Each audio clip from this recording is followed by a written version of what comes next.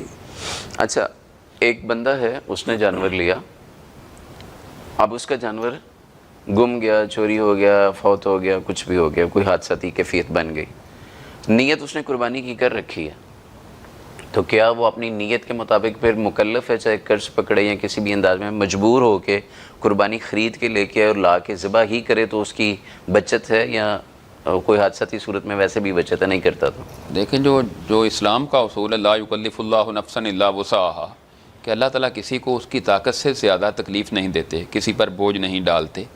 تو بات یہ ہے کہ اگر اس قربانی کا جانور لایا تھا, وہ جانور مر گیا یا گم ہو گیا, تو اگر استطاعت ہے تو وہ اور لے آئے, اگر استطاعت نہیں تو وہ پہلے بھی مکلف نہیں تھا, یعنی پہلے بھی اس پر لازمی نہیں تھی. اگر استطاعت ہی نہیں اس کے پاس, اگر استطاعت ہے تو وہ اور لے آئے. اس کو آپ دوسری مثال اس طرح سمجھیں کہ ایک بندے نے 1 لاکھ روپیہ قربانی کے لیے رکھا ہوا تھا, وہ 1 لاکھ روپیہ قربانی لانے سے پہلے چوری ہو گیا, اب وہ کیا کرے؟ اب بھی تو وہ یہی کرے گا نا کہ اگر استطاعت ہے, وسائل اجازت دیتے ہیں تو وہ قربانی لے آئے گا, اور اگر وسائل نہیں ہیں تو پھر وہ قربانی نہیں لائے گا. بالکل صحیح. قربانی سے متعلق ناظرین کرام یہ گفتگو کا سلسلہ جاری ہے. ابھی انشاءاللہ ایک مختصر سے وقفے کے بعد دوبارہ آپ کی خدمت میں حاضر ہوتے ہیں.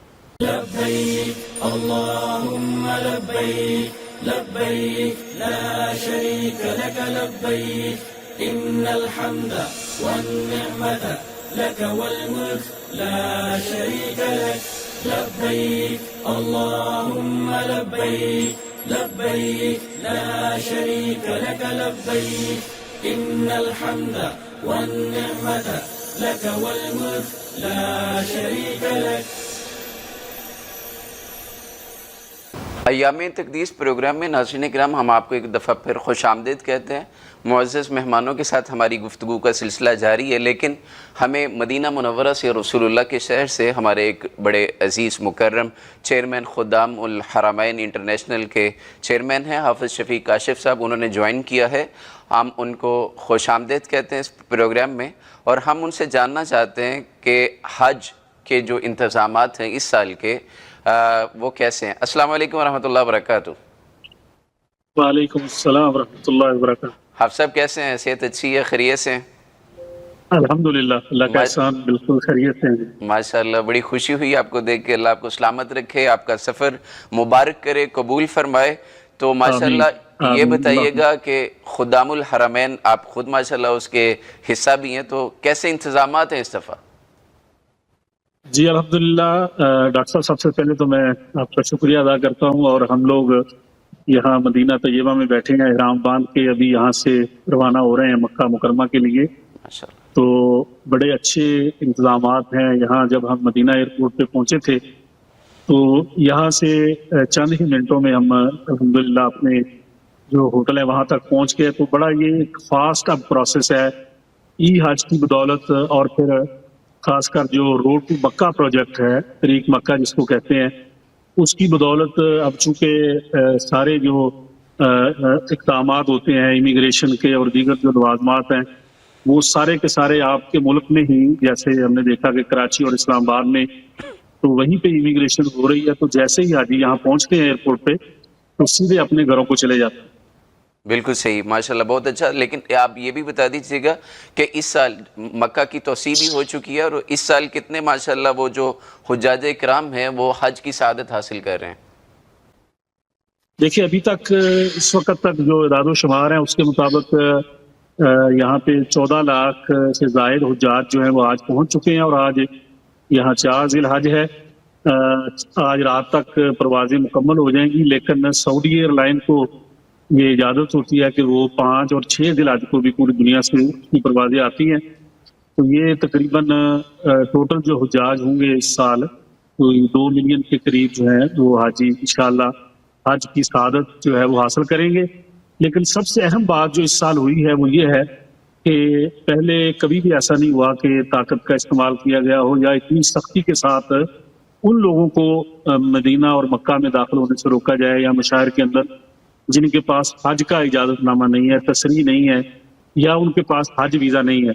تو اس لحاظ سے بڑے سخت ترین انتظامات ہیں.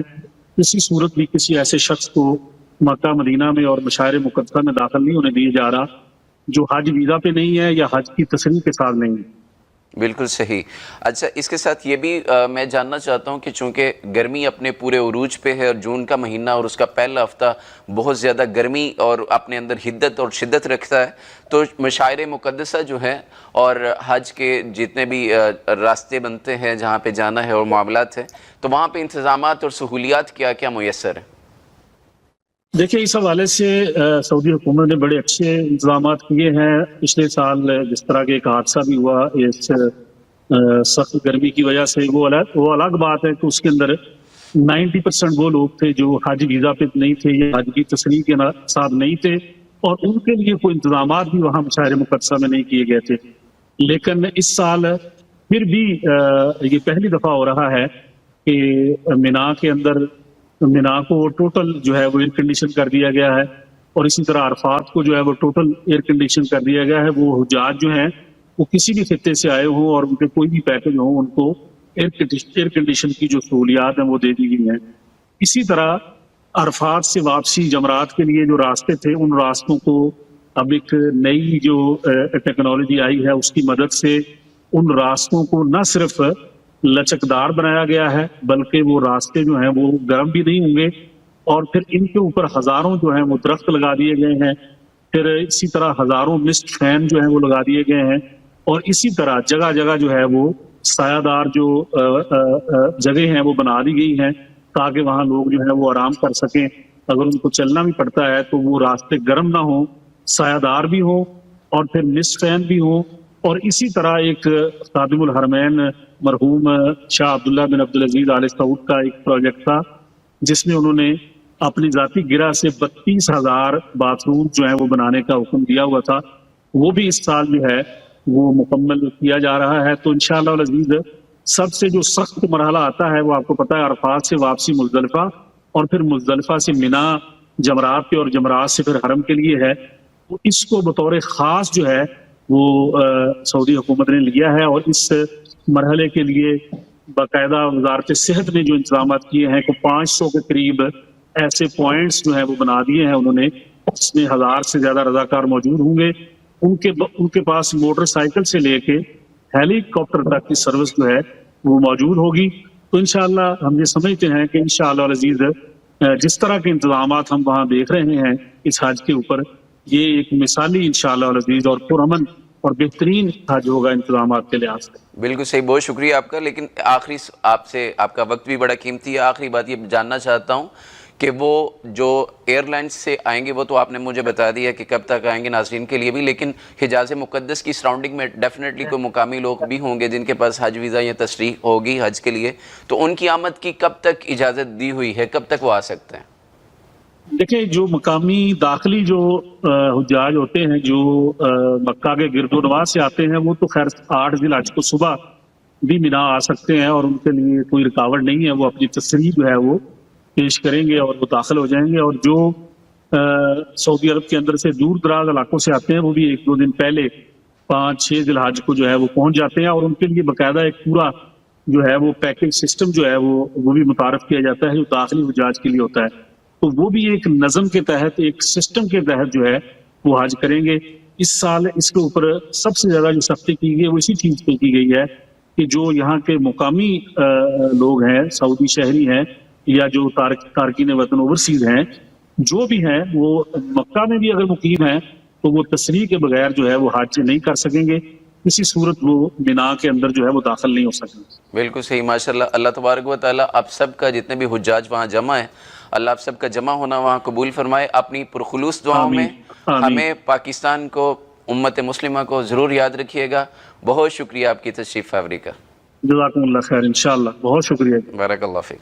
اچھا ڈاکٹر صاحب، میں بریک پہ جانے سے پہلے گفتگو کا سلسلہ آپ سے جاری تھا کہ ایک بندے نے نیت کر رکھی ہے اور اس کے ساتھ کوئی حادثاتی کیفیت ہو گئی ہے، تو کچھ رائے یہ بھی دی جاتی ہے کہ بھائی اس نے نیت کر لی تھی تو پوری کرنا اس پہ لازم اور فرض ہے، تو آپ کچھ فرما رہے تھے اس حوالے سے۔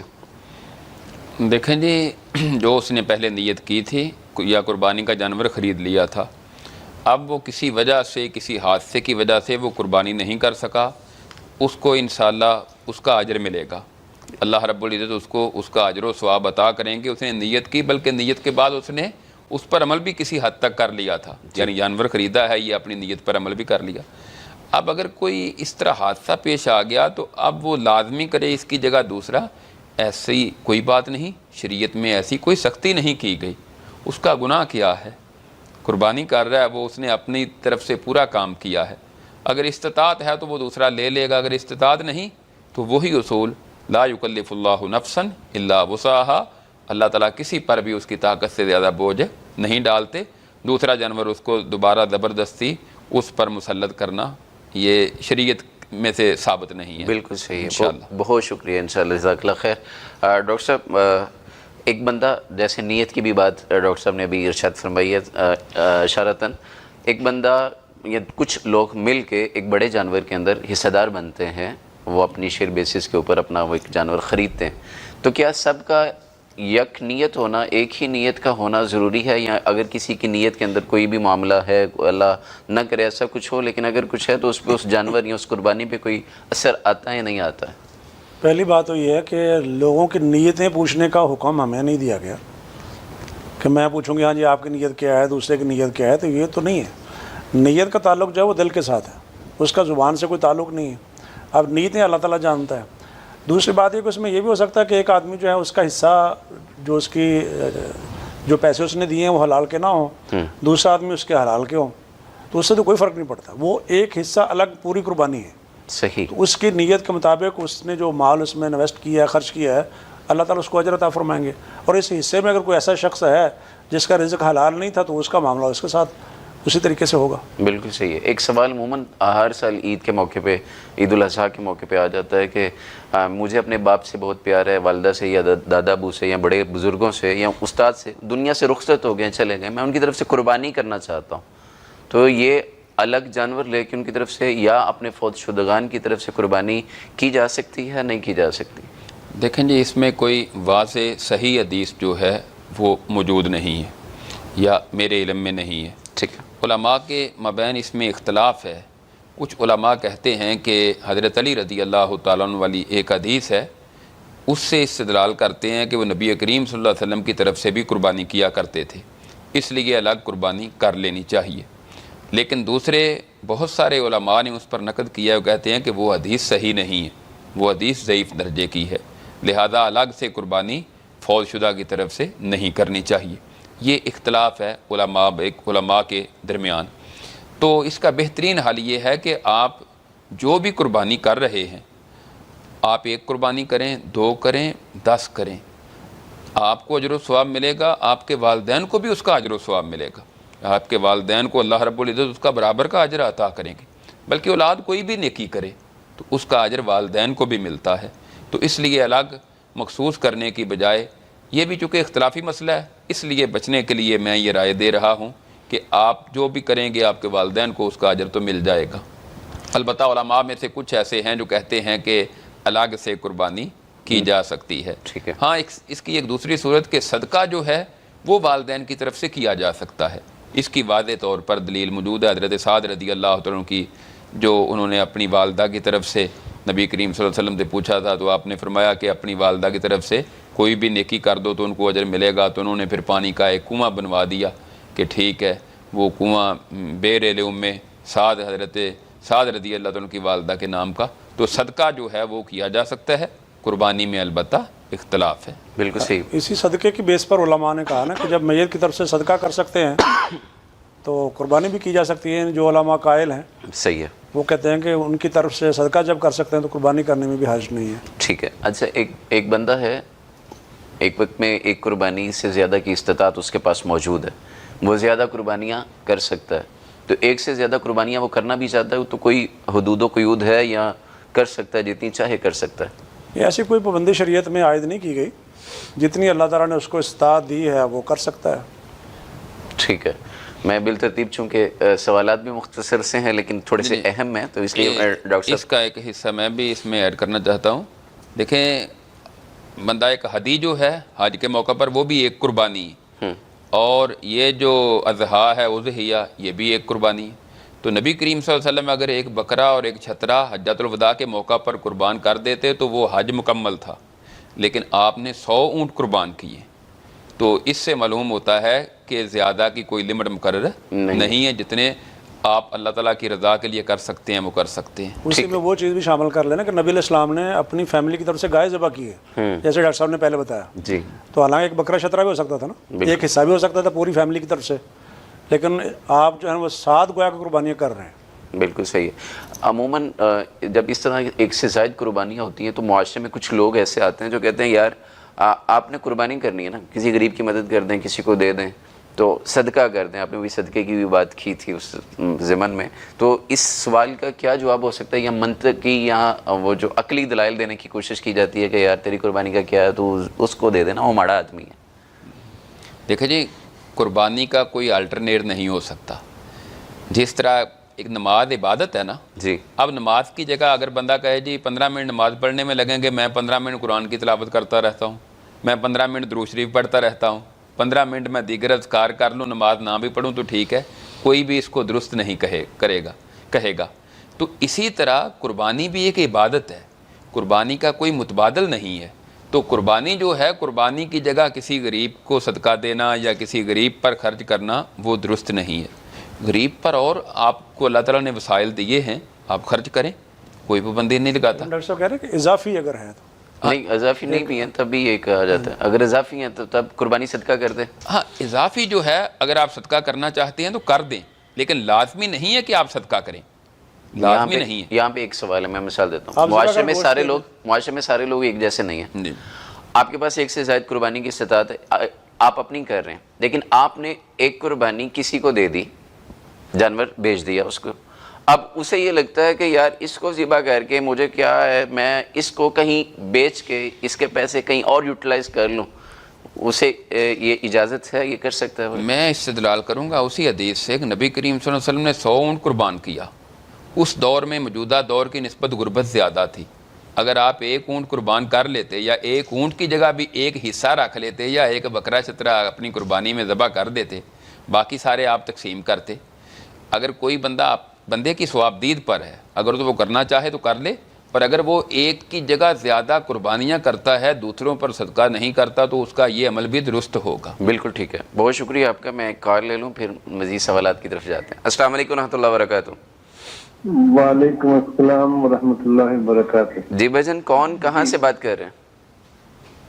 میں محمد اکمل بول رہا ہوں، بہاول نگر پنجاب سے۔ جی اکمل بھائی، کیا پوچھنا چاہتے ہیں؟ میرا سوال یہ ہے کہ جو یہ تیسرا حصہ اپنے لیے رکھ لیتے ہیں، جی تو یہ کتنا جائز ہے؟ ایک دوسرا یہ کہ اگر آپ گائے کی قربانی دے رہے ہیں تو اس میں تو 7 حصے ہیں، تو 7 میں سے 1/3 نکال کے تو وہ تو کتنا سارا گوشت آپ غریبوں سے نکال کے اپنے پاس رکھ لیں گے۔ چلیں۔ 2، تیسرا، رسول اللہ صلی اللہ علیہ وسلم نے جب حج کیا تھا، جی جب وداع میں، جی، انہوں نے شاید کتنے اونٹ کیے تھے؟ 100 کیے تھے۔ سوال کیجئے۔ باقی علی رضی اللہ، تو اس میں تو انہوں نے کوئی 1/3 حصہ نہیں رکھا تھا، وہ تو سارا۔ چلیں، بہت شکریہ، میں سمجھ گیا ہوں آپ کا سوال، ابھی جواب آ رہا ہے۔ گوشت کی تقسیم کے حوالے سے میں سوال کرنے جا رہا تھا۔ بہت شکریہ آپ کا اکمل بھائی۔ ان کا سوال بھی وہی ہے اور اتفاق سے میرے پاس بھی وہی سوال تھا کہ گوشت کی تقسیم کا جو طریقہ کار ہے وہ کیا ہے؟ اگر ایک بندہ ایک بڑا جانور خود ذبح کرتا ہے اکیلا، تو اس میں وہ 7 حصے نکالنا، جیسے وہ سوال میں بھی کہہ رہے ہیں، 7 حصے نکالنا ضروری ہے؟ پہلی جو بات کر رہے تھے نا ہم کہ غریب کو بھیجنا ہے، جی، تو اس میں قربانی کریں، جیسے ڈاکٹر صاحب کا رجحان بھی یہی ہے، قربانی کر کے غریبوں کو گوشت تقسیم کریں۔ بالکل ٹھیک ہے، اور یعنی قربانی کرنی ہے، اتفاق یہ ہے کہ قربانی سے افضل عمل عید والے دن کوئی نہیں۔ آپ یہ ہے کہ آپ ان غریبوں کو بطور خاص یاد رکھیں نا، ان کو زیادہ بھجوا دیں، بالکل ٹھیک، یہ ان کی ہیلپ ہو سکتی ہے۔ ٹھیک ہے، اور اس لیے کہ شریعت نے لمٹ مقرر نہیں کی ہے، یعنی سارا کا سارا بھی تقسیم کر سکتے ہیں آپ، اور اگر ضرورت مند نہیں ہے تو سارا رکھا بھی جا سکتا ہے۔ اور قرآن مجید میں چونکہ کہا گیا کھاؤ بھی اور کھلانا بھی ہے، اور خاص کر باعث الفقیر اور جو غریب محتاج ہیں ان کا ذکر کیا گیا قرآن مجید میں بطور خاص، تو کھلانا بھی ہے۔ اور اگر سمجھتے ہیں کہ کھانے والے یا ضرورت نہیں ہے زیادہ تو اس میں آپ اسٹور بھی کر سکتے ہیں۔ تو شریعت نے کہا کہ کھاؤ بھی اور کھلاؤ بھی، کتنا کھانا ہے کتنا کھلانا ہے اس کی لمٹ مقرر نہیں کی گئی۔ وہ ضرورت کے مطابق اگر جذبہ آپ کے اندر قربانی والا ہے تو میرا خیال ہے اسی جذبے کے مطابق آپ تقسیم بھی کریں گے اور خود بھی کھائیں گے. ٹھیک ہے. وہ 1/3 یا 3 حصے کر کے اس کو اس طرح تقسیم کرنا وہ کوئی شرعن وہ والی بات نہیں. ہاں مطلب 3 حصے کرنے میں حرج نہیں ہے، لیکن یہ کہ برابر برابر تقسیم کرنے کا کوئی شرعی حکم نہیں ہے. ٹھیک ہے. یعنی اس میں جتنا دل کرتا ہے اتنا رکھ لے، جتنا دل کرتا ہے اتنا تقسیم کر لے. یہ اپنی ثوابدید پر یہ بات موجود ہے. بہت شکریہ آپ کا. اور ایک اسی سے متصل سوال ہے، آپ نے بانٹنا ہے اور کوئی غیر مسلم آپ اسے گوشت قربانی کا دیں گے یا نہیں دیں گے؟ وہ قرآن مجید میں نا کہ فَكُلُوا مِنْهَا وَأَطْعِمُوا الْقَانِعَ وَالْمُعْتَرَّ، کہ آپ اسے بھی کھلاؤ جو آپ سے نہیں سوال کر رہا، اور جو سوال کر رہا اسے بھی کھلانا آپ نے. تو وہاں اللہ تعالیٰ نے کوئی ایسی کنڈیشن نہیں لگائی کہ وہ مسلم ہے تو کھلاؤ، اگر نان مسلم ہے تو نہ کھلاؤ. اور بطور خاص قرآن مجید سے یہ بھی معلوم ہوتا ہے سورۃ المائدہ سے کہ جو اہل کتاب ہیں ان کے لیے تمہارا ذبیحہ حلال ہے. ٹھیک. تو اب ظاہر شریعت ان کے لیے تو نہیں ہے، شریعت تو ہمارے لیے ہے نا. تو اس کا مطلب یہ ہے کہ ہم جو جانور ذبح کر رہے ہیں وہ گوشت ہم ان کو دے سکتے ہیں. ٹھیک ہے. تو ہمارا ذبیحہ ان کے لیے حلال ہے. تو یہودی عیسائی جو اہل کتاب ہے ان کو دینے میں تو کوئی حرج نہیں ہے کہ قرآن مجید نے سراح سے کہا تمہارا ذبیحہ حلال ہے. اور جو عمومی دلائل ہیں جیسے قرآن مجید کی آیت کا میں نے اشارہ کیا، 2 آیتیں، ایک اور اس سے ملتی جلتی آیت اور بھی ہے سورۃ حج میں. تو اس کا مطلب یہ ہے کہ غیر مسلم کو بھی دیا جا سکتا ہے، اس میں کوئی حرج نہیں. بالکل ٹھیک ہے. بہت شکریہ آپ کا. اچھا ڈاکٹر صاحب، میں آپ سے اسی حوالے سے ایک سوال ہے کہ قربانی کے جانور کی جو دیکھ بھال کرنا ہے، ہم تو عموماً جاتے ہیں نا منڈی سے پکڑا ہے، وقت کے وقت لایا اور ذبح کر دیا. کوئی دیکھ بھال کرنے کا کوئی اجر و ثواب ہے؟ کوئی اس کے شوق کے لیے کوئی باتیں احادیث کے اندر یا نبی کریم صلی اللہ علیہ وسلم کی تعلیمات سے ملتی؟ جی، پہلے ایک چیز میں ابھی جو ڈاکٹر صاحب نے جواب دیا اس میں ایڈ کرنا چاہتا ہوں. جی ضرور. کہ قربانی کے گوشت کی تقسیم کے حوالے سے جی، ایک تو یہ جو بات مشہور ہو گئی نا 3 حصوں میں، نبی کریم صلی اللہ علیہ وسلم سے تو واقعتاً ایسی کوئی بات ثابت نہیں کہ 3 حصوں میں آپ نے کہا ہو کہ برابر برابر ان کو تقسیم کیا جائے. ٹھیک ہے. ہاں، حالات و واقعات، ڈاکٹر صاحب نے بھی یہی فرمایا ہے، حالات و واقعات کا جائزہ لے کر اس کا گوشت تقسیم کیا جائے. نبی کریم صلی اللہ علیہ وسلم نے ایک سال صحابہ کرام کو یہ ارشاد فرمایا کہ 3 دن سے زیادہ تمہارے پاس قربانی کا گوشت نہیں ہونا چاہیے. اگلا سال آیا تو صحابہ کرام نے پھر پوچھا اللہ کے رسول مسئلہ وہی ہے جو پچھلے سال کہا تھا کہ 3 دن کے بعد ہم اپنے پاس گوشت نہیں رکھ سکتے؟ آپ نے فرمایا ایسا نہیں ہے. پچھلے سال کچھ غربا مساکین مدینہ میں آئے تھے، میں نے اس لیے پابندی لگا دی کہ گوشت 3 دن کے بعد تمہارے پاس ذخیرہ نہ ہو بلکہ ان تک گوشت پہنچنا چاہیے. اس سال ایسی صورتحال نہیں ہے. تو اس سے معلوم یہی ہوتا ہے کہ اگر تو فقراء مساکین آپ کے محلے دار ہیں، انہوں نے قربانی نہیں کی، ایسے لوگ ہیں، تو پھر آپ سارا گوشت فریج میں رکھ لیں یا آدھا رکھ لیں، یہ مناسب نہیں ہے. پھر آپ گوشت تقسیم کریں، ان تک پہنچے. اور اگر ایسی صورتحال نہیں ہے تو پھر آپ جتنا مرضی تقسیم کر دیں، لیکن تقسیم کریں ضرور، جو کہ آپ نے فرمایا کلوا منہا وتصدقوا، کھاؤ بھی اس میں سے صدقہ بھی کرو. تو کھاؤ بھی، ذخیرہ بھی کر لو اور صدقہ بھی کرو. تو کوشش یہ کریں کہ غربا تک ضرور پہنچے. عام طور پر ہوتا ہے ایسے ہے کہ جو سارا سال جن کو گوشت ملتا ہے وہ قربانی کر کے بھی گوشت اپنے گھر میں رکھ لیتے ہیں، اور سارا سال جن بیچاروں کو گوشت نہیں ملتا وہ عید کے موقع پر بھی محروم رہ جاتے ہیں اور وہ مرغی خرید رہے ہوتے ہیں یا سبزیوں پر کام چلاتے ہیں. ان کا خیال رکھنا چاہیے. اور ڈاکٹر صاحب جن کو ملتا بھی ہے وہ بھی سٹینڈرڈ کا نہیں ملتا. نہیں، یہ بھی ایک مسئلہ ہے. بانٹتے وقت جب آپ قربانی کر رہے ہیں تو قربانی والے جذبے کے ساتھ اس کو تقسیم کریں. اب یہ نہیں کہ بالکل جو چھچڑے ہیں یا آپ کا کھانے کو جی نہیں چاہ رہا تو وہ آپ دے دیں. لیکن یہاں اس معاملے میں ایک اور چیز بڑی آ جاتی ہے، اور وہ یہ آتی ہے کہ پروفیشنلزم بڑا ہے. بھکاری اور اس طرح کا ایک طبقہ ہے جو آپ کے دروازوں پہ پہنچتا ہے، اور اگر آپ صاحب ثروت ہیں تو ڈیفینیٹ آپ کا حلقہ حباب بھی ویسا ہوگا اور آپ کے رشتہ دار بھی کہیں نہ کہیں ایسے ہی ہوں گے. تو ہر ایک کے گھر پہ اگر قربانی ہے تو پھر آپ تقسیم کریں گے کس کو؟ اصل مستحق کون ہے؟ میں ایک کال کے بعد آپ سے جانتا ہوں. السلام علیکم ورحمۃ اللہ وبرکاتہ. جی وعلیکم السلام، میں ڈاکٹر شفیق الرحمان بول رہا ہوں فیصل آباد سے. جی ڈاکٹر صاحب کیا پوچھنا چاہتے ہیں؟ میں پوچھنا چاہتا ہوں کہ یہ جو حضرت اسماعیل علیہ السلام کی قربانی کے وقت جو آسمان سے جانور آیا تھا، جی اس کے بارے میں مختلف آ رہا ہے. کوئی دمبا کہتا ہے، کوئی بکرا کہتا ہے، کچھ کہتے ہیں. تو یہ مولانا ذرا کلیئر کر دیں مفتی صاحب کہ یہ کیا اس کا. جی بہت شکریہ آپ کا. جی بہت شکریہ. السلام علیکم. جی میں وہ بات جو کر رہا تھا، جی آپ کا سوال آیا کہ جانوروں کی پرورش کرنا، ان کو موٹا تازہ کرنا، پالنا، تو نبی کریم صلی اللہ علیہ وسلم کے صحابی کہتے ہیں کننا نسمن الاضحیۃ بالمدینہ وکان المسلمون یسمنون، کہ کہتے ہیں کہ ہم مدینہ میں قربانی کے جانور لاتے، ان کو ذوق اور شوق کے ساتھ پالتے تھے، ان کی پرورش کرتے، ان کو موٹا تازہ کرتے، اور مسلمانوں کی یہی کیفیت تھی۔ تو اب اگر کسی بندے کے لیے ممکن ہو، چونکہ ہر ایک کے لیے ممکن نہیں ہوتا، شہروں کے ماحول میں بعض اوقات یہ کام بہت مشکل ہو جاتا ہے، جی، تو اگر کسی کے لیے ممکن ہو تو وہ ذوق شوق کے ساتھ جانوروں کی پرورش کرے تو یہ اچھی بات ہے، اور اگر کوئی نہیں کر سکتا تو وہ پھر ٹائم کے ٹائم لے آئے، قربانی انشاءاللہ اس کی ہو جائے گی اور پورا اس کو اجر و ثواب ملے گا۔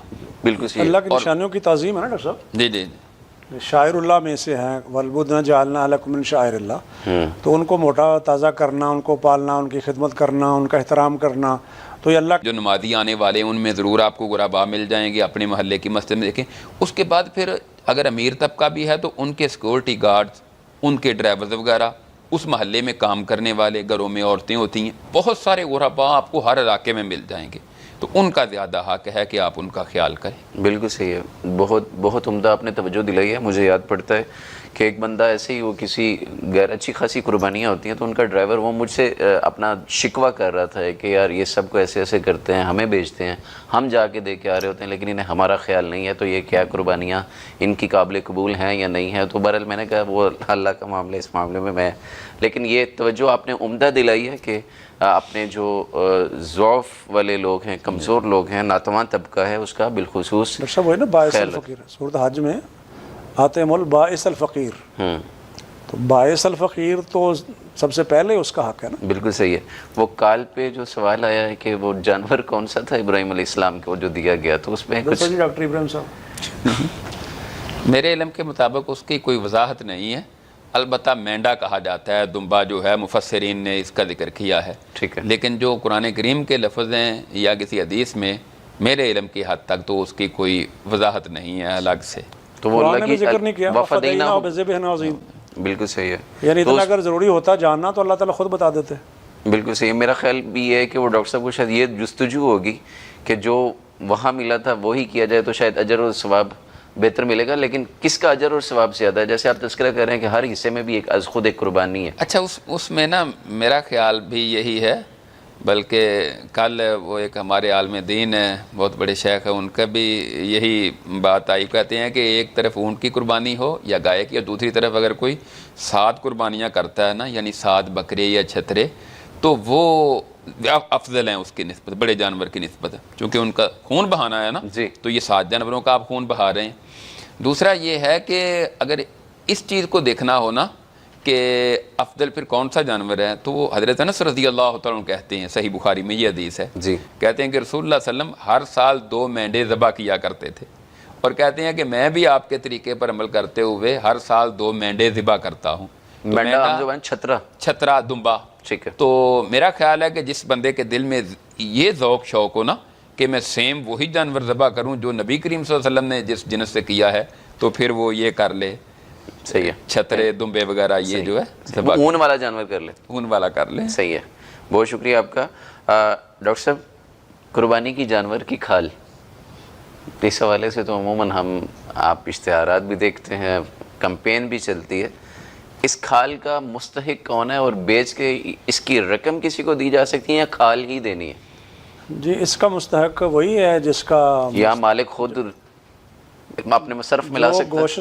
گوشت کا جو مصرف ہے وہی کھال کا مصرف ہے، مطلب گوشت آپ خود مالک خود کھا سکتا ہے، تو ایز اٹ اس کو آپ رکھ سکتے ہیں، اس کا مسلح بنا لیں، کسی اپنے استعمال میں لیں، ٹھیک ہے، ڈاکٹر صاحب آپ کچھ کسی غریب کو دے دیں آپ، ٹھیک ہے، باعث الفقیر، ان کو گوشت بھی دینا ہے، ان کو دیں۔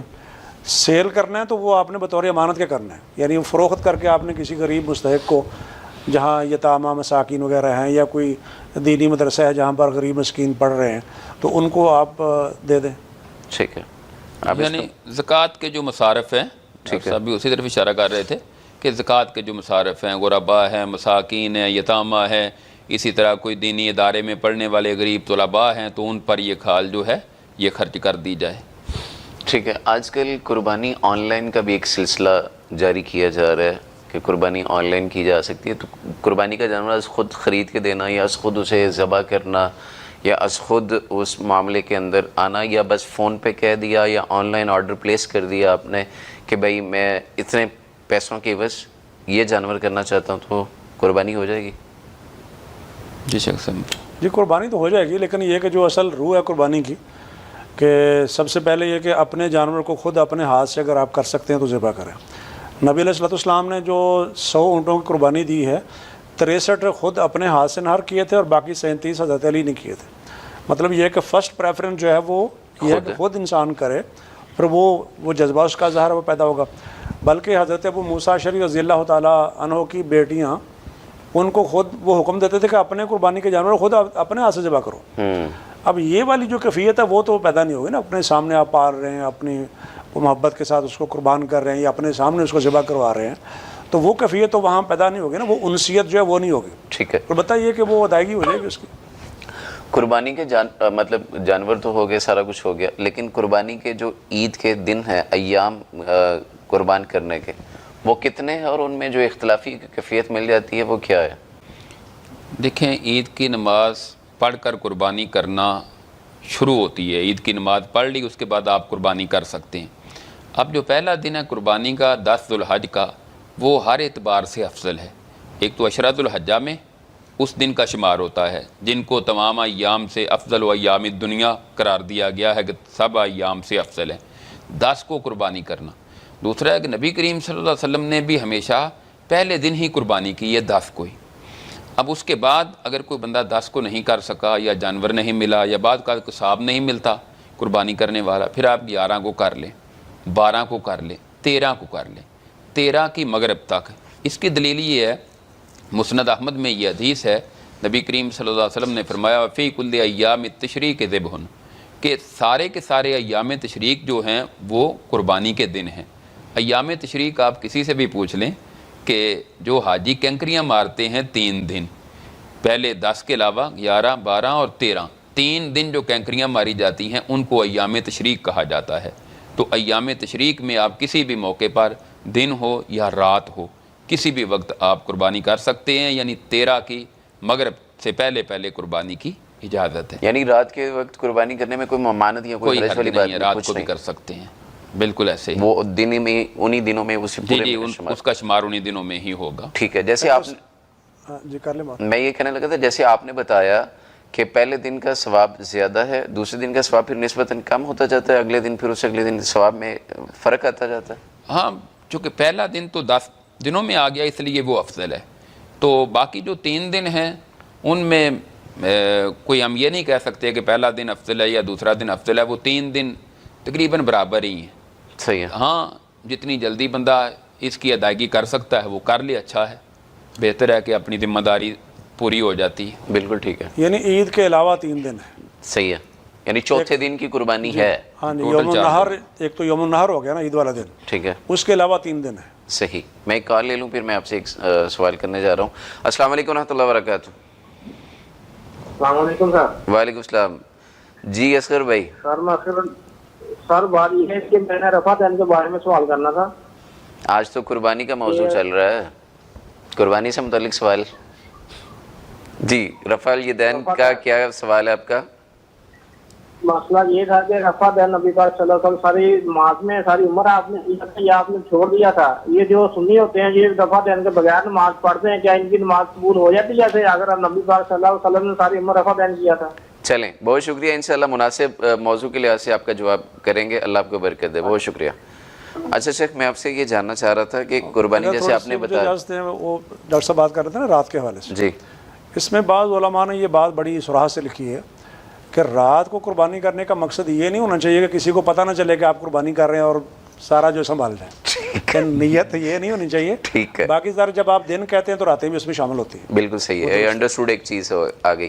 اچھا، کون سے ایسے حالات ہو سکتے ہیں کہ جب بندہ قربانی کرنے کی اہلیت سے محروم ہو جائے، یا کیا چیزیں ہیں جس کی وجہ سے قربانی اس سے مستثنیٰ ہو سکتا ہے؟ جیسے کہ اس کی وعید بھی آپ نے بتائی ہے کہ وہ مسلح کے قریب بھی نہ آئے اگر وہ استطاعت رکھتا ہے. لیکن اب یہ ہے کہ مثلا قرض دار ہے، کیا کیا ہو کہ وہ قربانی نہیں کر سکتا؟ نہیں کر سکتا کہ بجائے یہ کہ نہ کرے تو گناہ گار نہیں ہے. یوں چلیں یوں پوچھ لیں, مجھے سوال پوچھنا نہیں ہے. مطلب یہ ہے کہ ایک آدمی مقروض ہے, جیسے میں نے پہلے اشارہ کیا اپنی گفتگو میں, وہ قربانی کر لے تو اس کی جائز ہے, قربانی درست ہے, اس کا جذبہ مقروض سینس میں ہے کہ اس کو پتہ ہے کہ پیسے کہیں سے کہیں جلد آ جائیں گے, میں دے دوں گا, یا 2-4 مہینے میں انتظام ہو جائے گا, یا کسی سے ادھار لے لے, تو وہ جذبہ اس کا, تو اس کے لیے جائز ہے. لیکن اگر وہ نہ کرے تو گناہ گار نہیں ہے. مقروض ہے, کسی کو قرض دینا, فرسٹ پریفرنس ادھار قرض کیا نا جی ادائیگی کی, جی, تو وہ گناہ گار نہیں ہے, جو سنت کا تارک اور نہیں ہوگا. ٹھیک ہے. یوم النحر سے پہلے کا ایک دن بڑا اہمیت والا ہے, اس دن کے حوالے سے کچھ اس کا روزہ بھی بڑا اہمیت والا ہے. تو میں چاہتا ہوں تھوڑی سی اس کی فضیلت بھی بیان کر دی جائے, تاکہ اللہ کا تقرب پانا نا, تو چونکہ ضمناً ایک بات ہے, تو ایک سوال آیا بھی تھا, تو میں نے کہا میں آپ سے گوش گزار کرتا ہوں, تو آپ اس کا افادیت بھی بتا دیں, اور اس میں جو ایک اختلافی بات ہے وہ بھی ذرا کلیئر کر دیجیے. لیکن ایک فون کال. السلام علیکم ورحمۃ اللہ وبرکاتہ. جی وعلیکم السلام جی, ڈاکٹر شفیق الرحمان بول رہا ہوں جی, فیصل آباد سے. جی ڈاکٹر صاحب. سوال میں نے یہ کرنا تھا کہ میں نے پچھلی دفعہ ایک گائے ذبح کی تھی, ٹھیک, اور گائے کو ذبح کرنے کے بعد پتہ چلا تھا کہ وہ حاملہ تھی, اس میں سے بچہ نکل آیا تھا. ٹھیک, تو اس کے بارے میں پوچھنا ہے کہ وہ اس کی کیا حیثیت ہے. بہت شکریہ آپ کا. پہلے میرا خیال ہے کال کا جواب دے دیا جائے کہ جی جی, اگر مادہ جانور ہے اور اس کو اس طرح کا کوئی معاملہ ہے تو اس کی کیا قربانی کر لیا تو کوئی حرج نہیں اس میں, حدیث سے ثابت ہے. اگر اس کا وہ حدیث میں آتا ہے نا کہ جو اس طرح کا کوئی جانور ہو تو اس کا جو بچہ ہے وہ بھی حلال ہی ہوگا, ذبح کے حکم میں ہی وہ بھی ہوگا, یعنی آٹومیٹکلی وہ بھی ذبح ہو گیا, وہ بھی ذبح ہو گیا. ٹھیک ہے. تو اگر اس کا گوشت اگر کسی کا مطلب جی میں ہے, استعمال کرنا چاہے تو استعمال کر سکتے ہیں. جی کر سکتے ہیں. یعنی وہ اگر زندہ ہے تو پھر تو اس کو ذبح کریں گے الگ سے. ٹھیک ہے. اگر زندہ نہیں ہے تو وہ جو آپ نے ذبح کیا جانور کو, وہی تکبیر یا وہی ذبح کرنا اس کے حکم میں ہوگا, وہ حلال شمار ہوگا. بالکل صحیح ہے. یوم عرفہ کے روزے کے حوالے سے میں چاہتا ہوں کچھ. جی, یوم عرفہ کے روزے کے صحیح مسلم میں حدیث ہے, حضرت ابو قتادہ رضی اللہ تعالیٰ عنہ کہتے ہیں کہ رسول اللہ صلی اللہ علیہ وسلم سے پوچھا گیا عرفہ کے روزے کے بارے میں, تو آپ نے فرمایا یکفر السنۃ الماضیۃ والباقیۃ, کہ عرفہ کے روزے کا اجر و ثواب یہ ہے کہ اس کی وجہ سے ایک سابقہ سال اور ایک آئندہ سال, 2 سالوں کے گناہ معاف ہو جاتے ہیں. اس اعتبار سے یہ روزہ بڑی فضیلت والا عمل ہے کہ عرفات کے دن کا روزہ رکھنا. ہاں, نبی کریم صلی اللہ علیہ وسلم نے چونکہ آپ عرفات میں تھے, آپ نے اس موقع پر عرفہ کا روزہ نہیں رکھا تھا, تو اس لیے کہا جاتا ہے کہ حاجیوں کے لیے افضل یہی ہے کہ وہ روزہ نہ رکھیں, اور دیگر جو لوگ ہیں ان کے لیے عرفہ کا روزہ بہت غنیمت والا موقع ہوتا ہے. ویسے تو نبی کریم صلی اللہ علیہ وسلم سے ابو داؤد میں جو حدیث ہے کہ آپ ذوالحج کے پہلے 9 دن روزہ رکھنا بھی ثابت ہے, لیکن اگر کوئی بندہ 9 روزے نہیں رکھ سکا تو وہ کم از کم عرفہ کا روزہ رکھنے کی ضرور کوشش کرے. بالکل, وہ کہ روزہ نفلی ہے لیکن اس کا اجر و ثواب بہت زیادہ ہے. بالکل صحیح. تو دوسری بات جو اس میں آپ نے کی ہے کہ عرفہ کے دن کی فضیلت جو ہے وہ یہ ہے کہ رسول اللہ صلی اللہ علیہ وسلم نے فرمایا کہ جتنے لوگوں کو اللہ تعالیٰ عرفہ کے دن جہنم کی آگ سے آزاد کرتے ہیں, سال میں کوئی اور ایسا دن نہیں آتا کہ اتنے لوگوں کو جہنم سے آزاد. جو لوگ میدان عرفات میں جمع ہوتے ہیں, نبی کریم صلی اللہ علیہ وسلم نے فرمایا کہ اللہ تعالیٰ اپنے فرشتوں کے سامنے ان بندوں پر فخر کرتے ہیں کہ دیکھو اپنے اپنے دور دراز علاقوں سے, اپنے ملکوں کو چھوڑ کر یہ لوگ میدان عرفات میں آ کر ایک لباس ہے ان کا, یک زبان ہو کر اللہ کے سامنے کس طرح دعائیں کر رہے ہیں. تو اللہ تعالیٰ فخر کرتے ہیں, اللہ کہتے ہیں دیکھو یہ میرے بندے کیا چاہتے ہیں, میری رضا کے علاوہ تو ان کا کوئی مقصود نہیں ہے. تو عرفہ کا دن جو ہے یہ بہت فضیلت والا عمل ہے. میں یہاں پیغام دینا چاہوں گا ان لوگوں کو جو حجاج کرام ہیں, جو حج کے لیے جاتے ہیں. وہاں دیکھا ہے میدان عرفات میں لوگ کھانے پینے میں مشغول ہوتے ہیں, اور پھر خطبہ حج کے بعد نمازیں دونوں پڑھ کر اور پھر سو جاتے ہیں, کوئی آرام کر رہے ہوتے ہیں. حالانکہ یہ جو ٹائم ہے کہ نمازیں ظہر اور عصر دونوں جمع ہوتی ہیں, قصر پڑھنے کے بعد جو مغرب تک کا ٹائم ہے یہ غنیمت ہے, اس سے فائدہ اٹھائیں. یہ جو 5-6 گھنٹے ہوتے ہیں اس میں اللہ تعالیٰ کی زیادہ سے زیادہ عبادت کریں, دعائیں کریں, اللہ سے معافی مانگیں.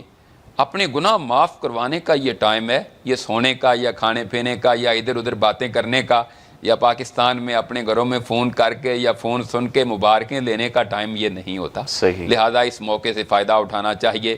اور جو حج پر نہیں جا یعنی سکے بلک میں مغفرت مل رہی ہے تو لینی چاہیے، اور جو وہاں نہیں جا سکے وہ اپنے اپنے علاقوں میں عرفہ کے دن کا روزہ رکھ کر اس سنت پر عمل کریں، اور اس پورے عشرے میں وہ بھی زیادہ سے زیادہ عبادات کا، تکبیرات کا اور تسبیحات، تحمیدات، تحلیلات کا اہتمام کریں۔ بہت شکریہ ڈاکٹر صاحب۔ میں آپ سے یہ جاننا چاہتا ہوں کہ جیسے دعاؤں کی مغفرت کے حوالے سے عرفہ کے دن کی بات کی، ایک تو عرفہ کا دن کیا وہی باقی جو خطۂ ارض ہیں اس کے اوپر وہی ہوگا جس دن حاجی وہاں وقوف کر رہا ہے، باقی وہی کنسیڈر کیا جائے گا یا تاریخ چاند کی اس حساب سے سمجھا جائے گا؟ اور دوسرا، اس میں جو دعائیں اللہ سے مانگنی بالخصوص کوئی ایک دو وظائف بتا دیجئے جو مغفرت کے لیے بڑی کارآمد چیز ہو۔ پہلی چیز یہ ہے کہ سال کا سب سے افضل دن یوم عرفہ ہے۔ لیلۃ القدر جو ہے تمام راتوں سے افضل ہے، اور دنوں میں سب سے افضل پورے سال میں سے یہ یوم عرفہ ہے۔ تو اس دن کی ظاہر اتنی زیادہ فضیلت ہے اور اہتمام بھی ہے۔ باقی یہ بات چند سال پہلے کچھ لوگوں نے کیا کہنا چاہیے چھوڑی تھی کہ چونکہ اب لائیو مناظر چل رہے ہوتے ہیں، آپ حجاج کرام کو لائیو دیکھ رہے ہوتے ہیں کہ وہ میدان عرفات میں جمع ہیں، تو عرفہ ان کے حساب سے ہونا چاہیے۔ یہ بات کچھ لوگوں نے چھوڑی درمیان میں، کچھ لوگ کنونس بھی ہو گئے، شاید ایک دو کبھی بھی بچ گئے ہوں کہ جو اس کے قائل ہیں اور کبھی یہ بات کرتے ہیں۔ حالانکہ یہ اپنی اپنی رویت کے حساب سے ہے۔ ٹھیک ہے، عرفہ کا دن جو ہے وہ ٹریول کر رہا ہے نا، تو کسی کا ایک دن پہلے ہے، کسی کا ایک دن بعد میں ہے۔ اب روزہ رکھنا تو وہ لوگ جو مطلب یہ کہ مغرب میں ہیں سعودی عربیہ کے، تو ان کی تو اس دن عید ہے، وہ کیا کریں گے؟ تو اس لیے جو اسلام پوری دنیا کے لیے، ہر علاقے اور ہر زمانے کے لیے ہے، اس کا تقاضا یہ ہے کہ اپنے اپنے علاقے کے حساب سے جب آپ کا وہ دن یوم عرفہ آتا ہے، یعنی 9 ذو الحجہ آتا ہے، تو اس دن کے حساب سے اس روزے کو رکھیں اور اس کا اہتمام کرنا چاہیے۔ تو اس میں کوئی وظائف وغیرہ بتا دیں؟ کوئی خصوصی نہیں ہے، جو بھی آپ کو پسند ہیں دعائیں وہ مسنون ہیں، آپ کر لیں، صحیح ہے، کوئی حرج نہیں۔ بہت شکریہ۔ اس میں میں ایک چیز ایڈ کروں گا جی ڈاکٹر صاحب، کہ نبی کریم صلی اللہ علیہ وسلم نے فرمایا ایک وہ دعا، ویسے تو کوئی بھی جس طرح صاحب نے فرمایا دعائیں کر لیں، جس کی بھی آپ کو ضرورت ہے وہ دعا جو دل سے نکل رہی ہے قبول ہوگی۔ تو آپ نے فرمایا میں نے اور جو مجھ سے پہلے انبیاء نے دعا مانگی ہے نا، اس میں وہ ہے عرفہ کے دن کی دعا، لا الہ الا اللہ وحدہ لا شریک لہ لہ الملک و لہ الحمد وہو علی کل شیء قدیر۔ یہ بھی کثرت سے پڑھنی چاہیے۔ بالکل صحیح، اللہ کی تسبیح ہے اور اسے کثرت سے پڑھنا چاہیے۔ ناظرین کرام، قربانی کے حوالے سے جتنی بھی ڈائمینشنز ہو سکتی تھی، جو بھی مسائل ہو سکتے تھے، ہم نے خاطر خواہ ڈسکس کیے ہیں۔ اگر آپ کو لگتا ہے کہ ابھی بھی کوئی آپ کے ذہن میں یا کوئی اشکال ایسا ہے تو آپ کمنٹ باکس کے اندر اپنے سوالات جو ہیں وہ تحریر کر سکتے ہیں۔ انشاءاللہ اگلے جو موضوع کے مہمان ہوں گے اور ان سے انشاءاللہ ہم اس کے جوابات لیں گے۔ اور اسی کے ساتھ ہم اللہ تبارک و تعالیٰ سے امید رکھتے ہیں کہ جو حجاج کرام وہاں پہ پہنچے ہوئے ہیں، حج کی اس میں شامل ہیں مرحلے میں عبادت میں، اللہ ان سب کا جانا قبول فرمائے، اور جو آپ اللہ کو یاد کرنے اور اللہ کا تقرب پانے کے لیے کوشش اور محنت کر رہے ہیں، اللہ آپ سب کی قبول و منظور فرمائے، اللہ آپ کی تمام تکلیفیں رفع فرمائے، ہر غم سے نجات دے، ہر طرح کی خوشی اللہ تبارک و تعالیٰ آپ کو عطا فرمائے۔ آپ نے میزبان ڈاکٹر صلاح الدین کو اجازت دیجیے، انشاءاللہ آپ سے ملاقات ہوتی ہے کل نئے موضوع کے ساتھ، نئے مہمانوں کے ساتھ۔ تب تک اپنا خیال رکھیے۔ السلام علیکم ورحمۃ اللہ وبرکاتہ۔ لبيك اللهم لبيك لبيك لا شريك لك لبيك إن الحمد والنعمة لك والملك لا شريك لك لبيك اللهم لبيك لبيك لا شريك لك لبيك إن الحمد والنعمة لك والملك لا شريك لك